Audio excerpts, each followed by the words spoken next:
어둠이 깊을수록 새벽이 가깝다는 말처럼 이 세상이 어둡고 혼란스럽다고 느낄 때 더욱 주님의 오심이 가까운 줄로 믿습니다. 대림절 셋째 주일을 맞아 우리를 구원하실 그리스도의 오심을 더욱 사모함으로 기다리는 기간이 되기를 소망합니다. 금년 성서정과의 대림절 세 번째 주일 본문은 우리가 오늘 읽은 스바냐 3장 말씀입니다. 오늘 본문인 스바냐는 유다 말기를 시대적 배경으로 하고 있습니다. 유다 말기에는 몇 가지 중요한 역사적 변곡점들이 있었습니다. 아수르 침략에 히스기야가 종교 개혁을 통해서 한숨 돌리며 재기의 발판을 마련했습니다. 그러나 히스기야의 뒤를 이어받은 그의 아들 므낫세는 어린 나이에 왕이 되어서 55년을 통치하면서 온갖 악행을 저지르며 히스기야가 행했던 개혁을 완전히 역행하여 개혁 이전의 모습으로 되돌려 놓았습니다. 결국 므낫세 시대에 엄청난 영적 혼란의 시기를 겪게 된 것이죠. 므낫세 이후에 유다의 마지막 종교 개혁을 일으킨 왕이 요시야라는 왕입니다. 스바냐서 1장 1절에 보면 아몬의 아들 유다 왕 요시야 시대에 스바냐에게 임한 여호와의 말씀이라, 이렇게 배경을 설명하고 있습니다. 연대기 도표를 통해서 좀 보면 주전 700년경에 히스기야 이후에 므낫세, 암몬을 거쳐서 요시야가 통치하던 시대가 있었습니다. 그리고 요시야 이후에는 여호아하스, 여호야긴, 시드기야로 이어지면서 이 바벨론에게 유다가 멸망하고 포로로 끌려가는 혼돈의 시기를 겪게 됩니다. 요시야 왕 밑에 보면 스바냐라고 하는 이제 선지자의 이름이 있는 것처럼 이렇게 요시야 왕 때 활동했던 선지자가 스바냐입니다. 요시야는 유다의 마지막 종교 개혁을 일으킨 왕이었고, 성경학자들은 이 스바냐서가 기록될 당시의 상황이 아직 요시야가 종교 개혁을 일으키기 이전의 시기였다, 이렇게 보고 있습니다. 스바냐의 말씀 선포 후에 요시야 왕이 종교 개혁을 일으키긴 했지만 그 개혁이 하나님의 심판을 늦출 뿐 심판을 거두게 막지는 못했습니다. 스바냐 앞부분의 내용들을 보면 거의 대부분이 이런 임박한 하나님의 심판에 대한 예언의 말씀들이 기록되어 있습니다. 유다뿐만 아니라 유다 주변에 있는 모든 나라들에 대해서 무시무시한 심판을 예고합니다. 그러다가 오늘 본문 이 마지막 부분에 보면 심판 후에는 하나님께서 다시 자기 백성들을 구원해 내시고 그들을 하나님이 얼마나 사랑하시는지를 보여주시면서 회복시켜 주실 것들을 말씀하고 있습니다. 스바냐서 이렇게 처음부터 이렇게 정독을 해보면 느끼시겠지만 사실 오늘 이 본문은 좀 생뚱맞아 보입니다. 지금까지 전체적인 분위기는 어마어마한 이 심판의 말씀으로 아주 두려움을 몰고 가다가 갑자기 생뚱맞게 비약도 이런 비약이 있나 싶을 정도로 갑자기 분위기가 확 바뀌어서 구원과 은혜의 소망의 메시지로 연결되고 있습니다. 그러니까 스바냐서는 앞으로 이 유다가 하나님의 징계하심으로 인해서 망하게 될 것을 예고하고 그 나라가 망하는 심판을 경험할 때 유다 백성들이 어떻게 해야 되는가를 보여준 말씀입니다. 비록 그들이 이런 하나님의 심판을 받는다 할지라도 낙심하지 말고 하나님의 그 사랑과 또 하나님의 구원을 소망하며 그 시기를 잘 견뎌내라 하는 메시지가 이 스바냐서의 주제다, 이렇게 볼 수 있습니다. 그래서 오늘 본문은 이런 배경으로 한번 14절 말씀을 보면 하나님은 먼저 시온에 따라 노래하라, 이스라엘아 기쁘게 부르라, 예루살렘에 따라 전심으로 기뻐하며 즐거워하라, 이렇게 선포하면서 시작합니다. 메시지 성경에는 조금 더 이게 좀 생동감 있게 실감 있게 번역을 했는데, 그러니 시온의 딸 시온아 노래하여라, 이스라엘아 석가래가 들썩이게 환호성을 울려라, 딸 예루살렘아 기뻐하여라, 경축하여라. 그러니까 온 성이 떠들썩할 정도로 그렇게 환호하고 기뻐하고 즐거워하라는 거예요. 앞부분에는 그렇게 무서운 심판의 말씀을 하면서 이제는 더 이상 슬퍼하지 말고 기뻐하고 즐거워하라는 겁니다. 왜냐하면 15절에 있는 말씀과 같이 이제 하나님께서 저들의 잘못을 용서하시고 형벌을 제거하셨고 또 심판의 도구로 사용하셨던 원수들을 다 쫓아내셨고 하나님이 친히 그들과 함께 그들 가운데 계셔서 이제는 다시 그들이 화를 당할까 두려워하지 않도록 하나님께서 막아주실 것이기 때문이다 하는 겁니다. 저들을 심판했던 상황들이 하나님 손에서 이제 종료되었기 때문에 다시 이런 심판이 있을까 불안해하거나 걱정하지 않아도 된다는 겁니다. 그런데 선지자는 이러한 회복을 정치적인 회복으로 보지는 않았습니다. 만약에 이 회복이 정치적인 회복이라면 저들은 바벨론 포로에서 돌아온 이후에 다윗의 왕위를 계승한, 우리로 말하면 후 유다 왕국 이 정도 되는 나라를 재건하고 완전한 독립을 이루어야만 했을 겁니다. 그러나 그들이 바벨론에서 돌아온 이후에도 온전한 독립국가로서의 이스라엘을 회복하지는 못했습니다. 자, 그렇다면 이 예언이 잘못된 것인가, 하나님이 말씀하신 것을 이루지 않았는가 했을 때 이 성경학자들은 하나님의 구원과 회복의 약속은 옛날 이 유다 왕국의 계승을 통해서 이루어지는 것이 아니라 그리스도께서 오심으로 말미암아 교회를 통해서 이루어지는 영적인 회복이라고 보았던 겁니다. 모세에게 약속한 하나님의 약속은 약속의 땅, 가나안 땅이었습니다. 그래서 하나님의 약속대로 저들은 애굽에서 나온 후에 광야를 거쳐 가나안 땅에 들어가게 되었죠. 그런데 그곳에서 저들이 우상을 숭배하고 죄악에 빠져서 그곳에서 약속의 땅을 잃어버리고 포로로 끌려가게 됩니다. 이로 인해서 하나님께서 구약에 모세에게 했던 언약은 완전히 깨져버리고 만 겁니다. 새로운 언약이 필요했는데 하나님께서는 이 새로운 언약을 예수 그리스도를 통해서 우리에게 세우시고 그 교회를 통해서 그 회복의 약속을 주신 거라는 겁니다. 그래서 오늘 본문이 주님의 오심을 기다리는 대림절의 본문으로 사용된 것이죠. 자, 그렇다면 구체적으로 하나님의 약속하신 구원에 우리가 어떻게 반응해야 될까? 구원을 베푸시고 기뻐하시는 하나님이 우리에게 주시는 메시지는 무엇일까 하는 것을 좀 살펴보고자 합니다. 먼저 첫 번째로 구원을 베푸시는 하나님께서 우리에게 주시는 메시지는 두려워하지 말고 용기를 내라 하는 겁니다. 우리가 큰 상처나 아픔을 겪고 나면 쉽게 그 충격에서 벗어나기가 힘듭니다. 그러나 이제 심판이 끝난 것이 확인되면 더 이상 두려워하지 않아도 된다는 거죠. 이 말씀이 처음 기록될 당시는 아직 하나님의 심판이 집행되기 전이라 설명을 드렸습니다. 그러나 하나님의 심판이 정작 시작되고 나면 엄청난 공포와 두려움에 빠지게 될 것을 아셨습니다. 그래서 하나님은 저들에게 하나님의 심판이 시작되어도 두려워하지 말고 용기를 내라 말씀을 주시는 겁니다. 특별히 16절에 보면 내 손을 늘어뜨리지 말라 이렇게 말씀하죠. 손을 이렇게 늘어뜨렸다라는 것은 맥이 풀렸다는 겁니다. 단순히 신체적인 기운이 없어서 축 늘어졌다는 것이 아니라 두려움에 마음이 낙심되고 절망해서 자포자기하고 완전히 포기한 상태입니다. 과거의 실패나 하나님의 심판으로 인한 상처로 두려워하고 희망을 잃어버리고 이제 완전히 낙심해버린 겁니다. 그러나 우리를 구원하시는 하나님 앞에서 우리는 두려워하지 말고 용기를 내야 된다라고 말씀하는 겁니다. 15절 이하에 보면 우리가 더 이상 두려워하지 않아도 될 이유를 설명해 주십니다. 사실 우리가 아무리 두려워하지 마라 얘기를 해도 두려워하지 않을 만한 상황으로 납득이 안 되면 또 두려움에 빠지게 됩니다. 그래서 하나님은 왜 우리가 더 이상 두려워하지 않아도 되는지 이유를 설명해 주시는데 두 가지 근거를 말씀하십니다. 먼저 15절의 첫 번째 근거로 하나님께서 이제 내 형벌을 제거하셨고 징계의 도구로 사용하셨던 원수들을 다 쫓아냈기 때문이라는 겁니다. 하나님이 이스라엘 백성들에게 허용하신 형벌은 징계라기보다는 연단의 의미가 큽니다.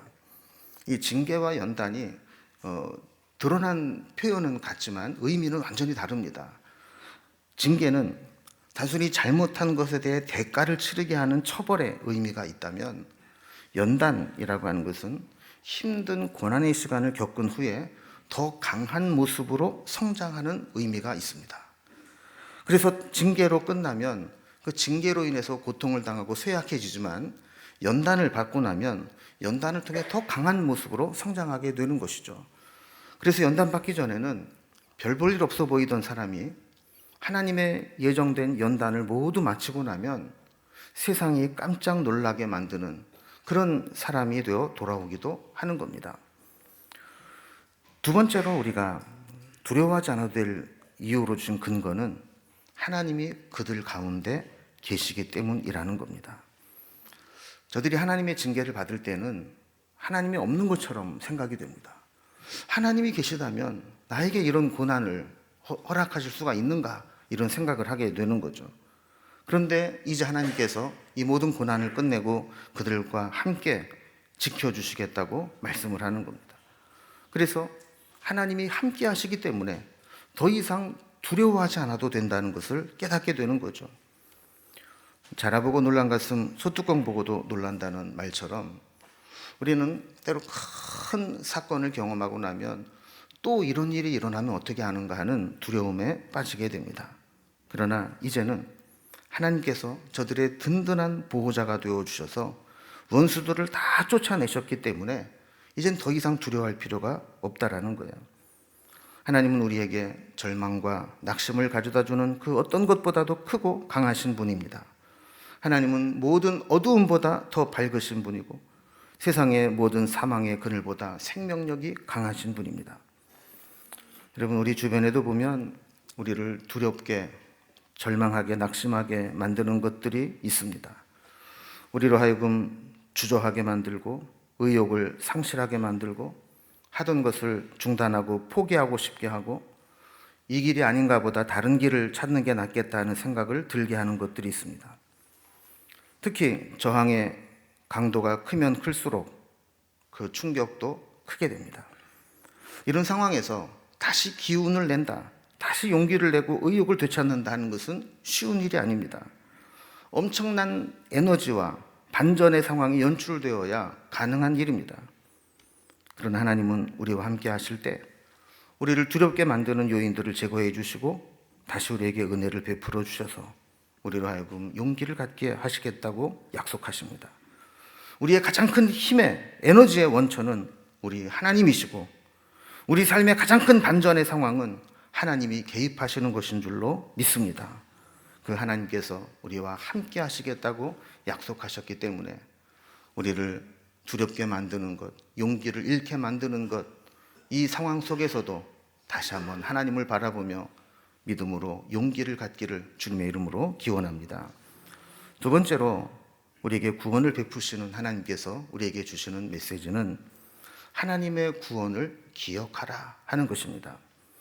하나님은 우리에게 두려워하지 말고 용기를 내라는 소극적인 개입을 넘어서 적극적으로 우리의 삶의 구원으로 개입하시겠다는 의사를 표현하십니다. 즉 우리의 구원의 근거는 우리의 힘과 능력이 아니라 하나님의 은혜와 능력이라는 겁니다. 17절에 보면 하나님의 적극적인 사랑의 개입을 말씀하십니다. 우리 하나님이 우리 가운데 계십니다. 그런데 우리와 함께 하신 하나님은 우리를 구원하신 전능하신 하나님이십니다. 자녀들이 때로 두려움을 느낄 만한 상황을 맞닥뜨려도 부모님이 계신다는 사실만 확인하면 안심하게 되는 것과 마찬가지로 우리 주변에 아무리 위험하고 두려워할 만한 상황이 온다 할지라도 하나님이 우리와 함께 하심을 우리가 안다면 두려울 필요가 없는 겁니다. 뿐만 아니라 17절을 이어서 보면 그 하나님이 우리를 보시며 기쁨을 이기지 못하여 하신다 그랬습니다. 그리고 잠잠히 사랑하시며 우리를 부르며 기뻐하시리라고 말씀합니다.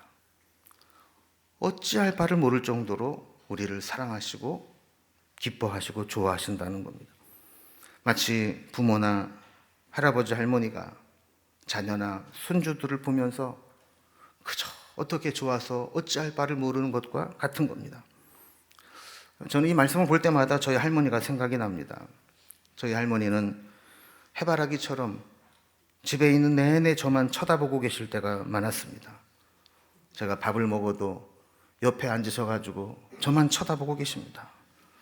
책을 보거나 TV를 봐도 제 옆에 오셔가지고 저만 바라보고 계십니다. 어릴 때는 이것이 너무 거추장스럽고 부담스러워서 짜증을 부리기도 했지만 세월이 지나고 나서 보니 할머니에게는 그 이상 어떻게 나를 좋아한다는 표현을 하실 수 없어서 그렇게 바라보시는 손주 사랑이었던 것입니다.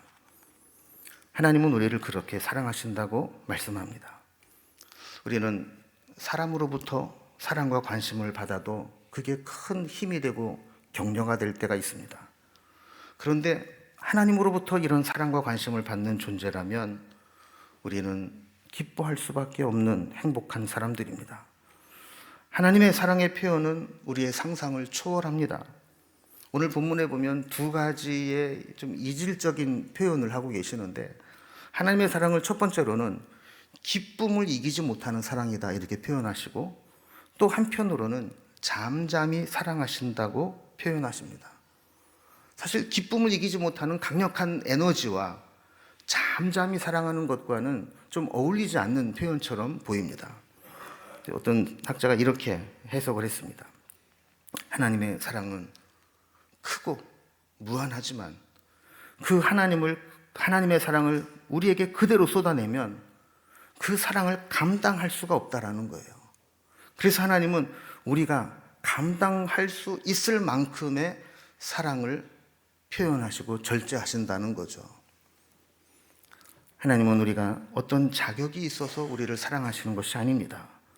우리가 그럴 만한 행위를 했기 때문에 사랑하시는 것도 아닙니다.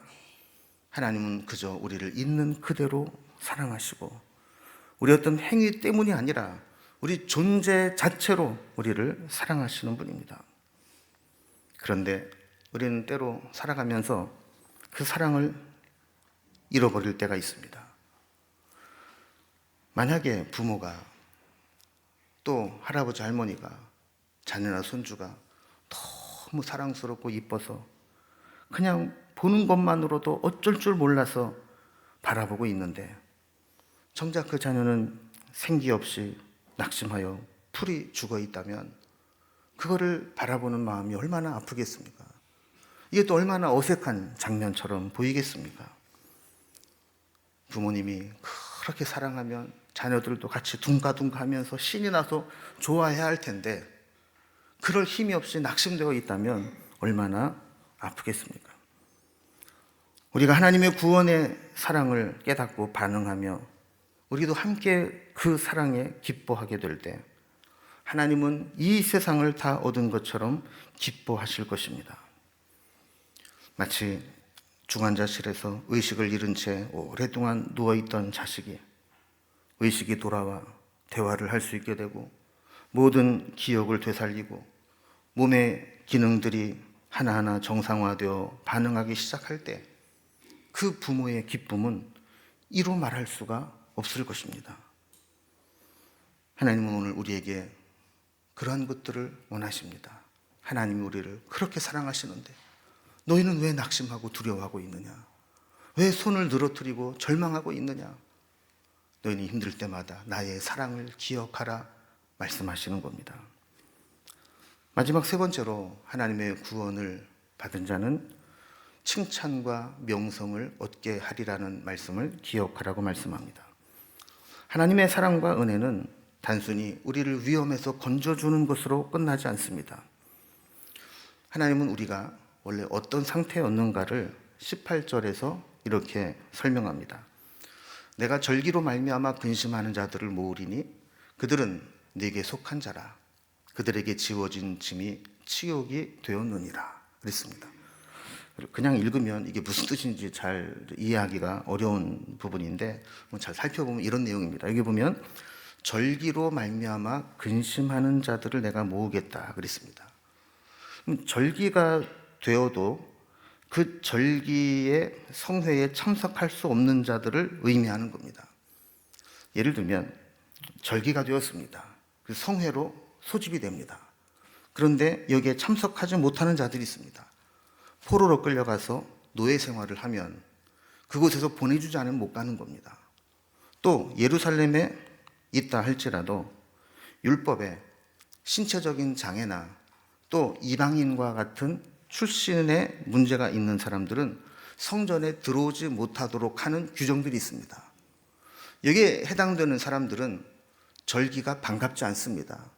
도리어 그 성회에 참석하는 자, 참석하지 못하는 자로 차별되고 그것이 구별되는 것들이 드러날 뿐입니다. 그래서 절기로 말미암아 근심하는 자들이라고 하는 것은 절기가 되었지만 들어갈 수 없는 자들을 의미하는 거죠. 이런 장애와 한계는 그들에게 수치와 치욕으로 느껴질 수 있습니다. 그런데 하나님께서 그들을 다시 모으시겠다고 말씀합니다.